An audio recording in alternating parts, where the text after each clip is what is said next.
બાળમિત્ર ક્રિશા તલવાડી ચેનલમાં આપનું સ્વાગત છે। આજે આપણે ધોરણ 4 આસપાસ અલંકાર સ્વપદીનો અભ્યાસ કરીશું। પાઠ છે 4 અમૃત અને વાર્તા। તેમાં પ્રશ્ન નંબર 1 નીચે આપેલા વૃક્ષના ચિત્રો ઓળખી તેના નામ કૌંસમાંથી પસંદ કરીને લખો। પહેલામાં ખીજડો, બીજામાં બાવળ, ત્રીજામાં વડ, ચોથામાં લીમડો, પાંચમામાં આસોપાલવ, છઠ્ઠામાં આંબો, સાતમામાં આંબલી, આઠમામાં પીપળો। પ્રશ્ન નંબર 2 નીચેના પ્રશ્ન માટે વિકલ્પ પસંદ કરી તેનો ક્રમ બોક્સમાં લખો। પહેલામાં બ, બીજામાં ત્રીજામાં બ, ચોથામાં ડ, પાંચમામાં બ, છઠ્ઠામાં ડ। પ્રશ્ન નંબર 3 કૌંસમાંથી યોગ્ય વિકલ્પ પસંદ કરી ખાલી જગ્યા પૂરો। પહેલામાં વૃક્ષોને, બીજામાં વૃક્ષ, ત્રીજામાં ખેજડી, ચોથામાં રાજસ્થાન, પાંચમામાં અમૃતા। પ્રશ્ન નંબર 4 નીચે આપેલા વિધાનો સામે ખરા કે ખોટાની નિશાની કરો। પહેલામાં ખોટું, બીજામાં સાચું, ત્રીજામાં ખોટું, ચોથામાં સાચું।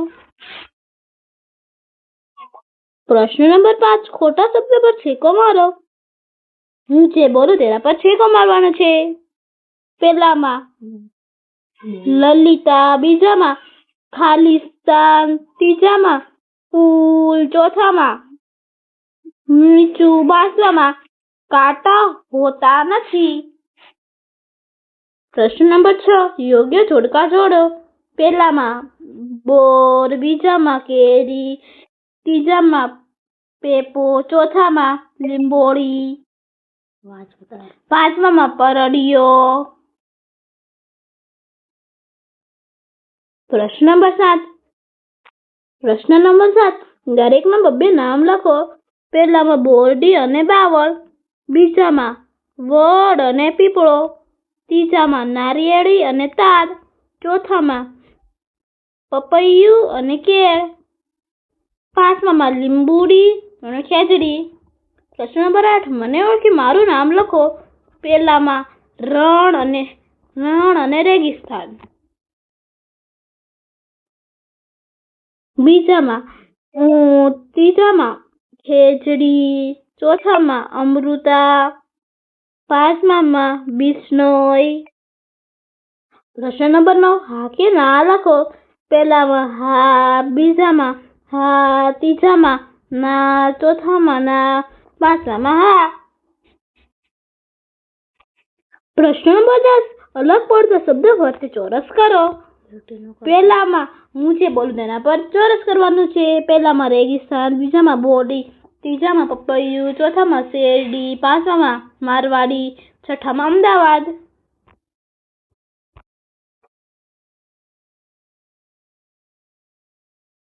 પ્રશ્ન નંબર 11 વૃક્ષના ચિત્રમાં વૃક્ષના ભાગોના નામ લખો। આ છે ફળ, પછી ફળ, પછી ડાળી, પછી થડ, પછી મૂળ।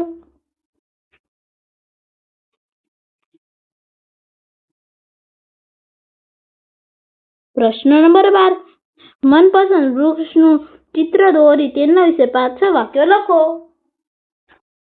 તો તેમાં જવાબ આંબાનું વૃક્ષ ખૂબ જ વિશાળ અને ઘેરાવદાર હોય છે।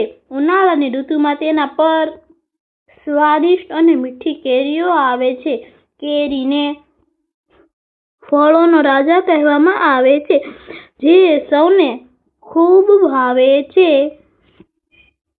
આંબાનું ઝાડ આપણને પૂરતો છાંયડો આપે છે। તેના પાનના ઉપયોગ શુભ પ્રસંગોએ તોરણ બનાવવા માટે થાય છે।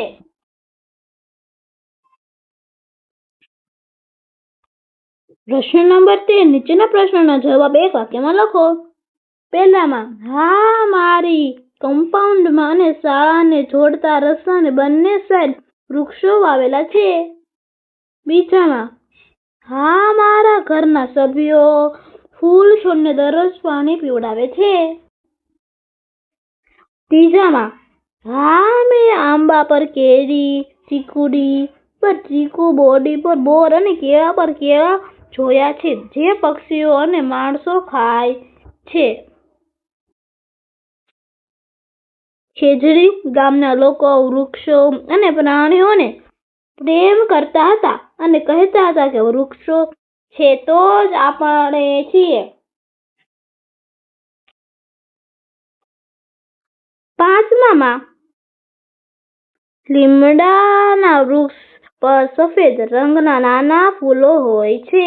6માં લીમડાના વૃક્ષ પર સફેદ રંગના ફૂલો આખા વર્ષ દરમિયાન રહેતા નથી. કાઉસમાં ચોક્કસ ઋતુમાં જ આવે છે. 7માં સામાન્ય રીતે ફાગણ મહિનાની આસપાસ લીમડાના વૃક્ષના પાંદડા ખરી પડે છે. 8માં હા, લીમડાના વૃક્ષ પર ફળો આવે તેને લીંબોળી કહે છે. 9માં લીમડા પર ચૈત્ર અને વૈશાખ મહિનામાં ફળ બેસે છે. 10માં હા, લીમડાના ફળ લીંબોળી ખાધા છે અને તેનો સ્વાદ થોડો કડવો અને તુરો હોય છે. પ્રશ્ન નંબર 14. નીચેના પ્રશ્નો 2-3 વાક્યમાં જવાબ લખો. પહેલામાં હા, એવી ઘણી જગ્યાઓ છે જ્યાં વનસ્પતિ જાતે ઉગે છે. જંગલોમાં, ડુંગરો પર, નદીના કિનારે તેમજ જૂની દિવાલો કે ફોટામાં પક્ષીઓ દ્વારા કે પવન દ્વારા બીજા પથરાવથી ઘાસ, છોડ અને વૃક્ષો પોતાની જાતે ઉગે છે. બીજામાં ચોમાસા દરમિયાન પવન કે પક્ષીઓની હિલચાલથી વનસ્પતિના બીજ જૂની દિવાલો કે કિલ્લાની ફોટામાં પડે છે. ત્યાં ચોમાસાના વરસાદથી ભેજ અને માટી મળતા તે બીજ અંકુરિત થાય છે અને તેમાંથી ઝાડ કે ઘાસ ઉગી નીકળે છે. ત્રીજામાં પ્રાણીઓની સંખ્યા જળવાઈ રહે અને પૃથ્વી પરની સૃષ્ટિનું સંતુલન બગડે નહીં તે માટે શિકાર પર પ્રતિબંધ હોય છે. મૂંગા અને નિર્દોષ પ્રાણીઓની રક્ષા કરવા તથા વન્યજીવોના રક્ષણ માટે કાયદો બનાવીને શિકાર કરવાને સજા કરવામાં આવે છે. ચોથામાં દાદા દાદીના સમયમાં તેમની આસપાસ ચકલી, ગીધ, કાબર, કબૂતર, હુડજસ, ઘોરાડ, સમડી અને કોયલ જેવા અસંખ્ય પક્ષીઓ જોવા મળ્યા હતા. 5માં પ્રદૂષણ, વૃક્ષોનું કટિંગ અને વસવાટોના નાશને કારણે દાદા દાદીના સમયની સરખામણીમાં હાલમાં ગીધ, ચકલી, ઘોરાડ જેવા ઘણા પક્ષીઓની સંખ્યા ઘણી ઓછી થઈ ગઈ છે. 6માં હા, ગીધ, ચકલી, ઘોરાડ, હુડજસ જેવા પક્ષીઓ અને ચિત્તા, વરુ જેવા પ્રાણીઓ દાદા દાદીના સમયમાં જોવા મળતા હતા, જે આજે ભાગ્યે જ જોવા મળે છે. 7માં અમારા વિસ્તારમાં લીમડો અને ગરમાળો અથવા બાવળ જેવા વૃક્ષો વધુ જોવા મળે છે. 8માં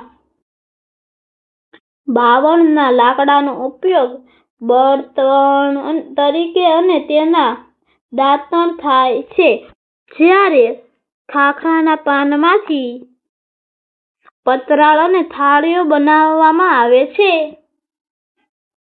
પ્રશ્ન નંબર 15. નીચેના મુદ્દાસર જવાબ લખો. પહેલામાં ના, આપણે વૃક્ષો અને પ્રાણીઓ વગર રહી શકીએ નહીં. વૃક્ષો આપણને શુદ્ધ હવામાં ઓક્સિજન, ફળો, ફૂલો, લાકડું અને છાંયડો આપે છે. પ્રાણીઓ આપણને દૂધ, માંસ, ચામડું તેમજ ખેતી અને સવારી માટે ઉપયોગી છે. આમ સજીવ સૃષ્ટિના અસ્તિત્વ માટે વૃક્ષો અને પ્રાણીઓ ખૂબ જ જરૂરી છે.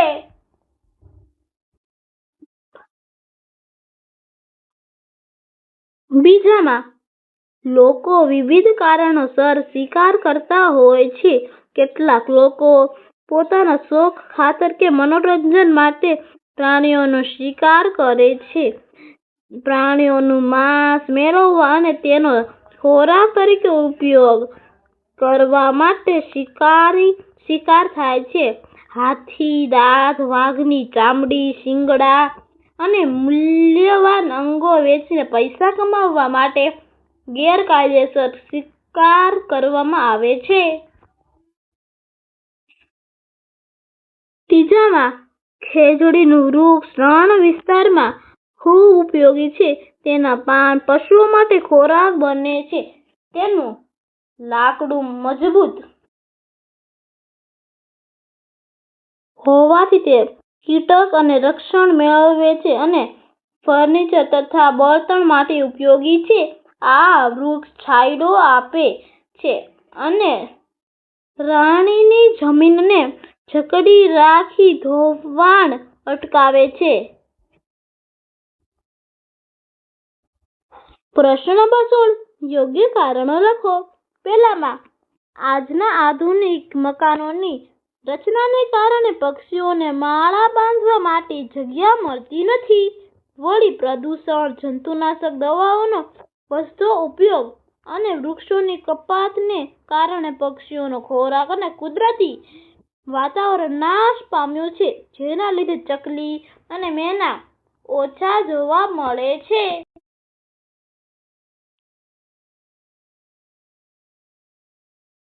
પ્રશ્ન નંબર 17. તફાવતના 2 મુદ્દા લખો. પ્રાણીમાં પહેલો મુદ્દો, પ્રાણીઓ જમીન પર ચાલીને કે દોડીને એક જગ્યાએથી બીજી જગ્યાએ જાય છે. પક્ષીઓમાં પહેલો મુદ્દો, પક્ષીઓ મુખ્યત્વે પાંખોની મદદથી આકાશમાં ઉડીને એક જગ્યાએથી બીજી જગ્યાએ જાય છે. પછી પ્રાણીઓમાં બીજો મુદ્દો, મોટા ભાગના પ્રાણીઓને 4 પગ અને પૂંછડી હોય છે. પક્ષીઓમાં બીજો મુદ્દો, પક્ષીઓને 2 પગ અને 2 પાંખો હોય છે. તેમને હાથ હોતા નથી. પ્રાણીઓમાં ત્રીજો મુદ્દો, પ્રાણીઓનું મોં અને દાંત ખોરાક ચાવવા માટે સક્ષમ હોય છે. પક્ષીઓમાં ત્રીજો મુદ્દો, પક્ષીઓને દાંત હોતા નથી પરંતુ સખત ચાંચ હોય છે જેનાથી તેઓ દાણા ચણે છે.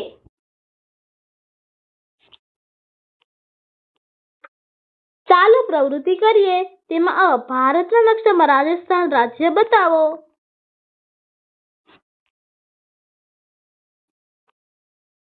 અહીંયા છે રાજસ્થાન. તેમાં બ. 10 જીવજંતુઓના નામની યાદી લખો.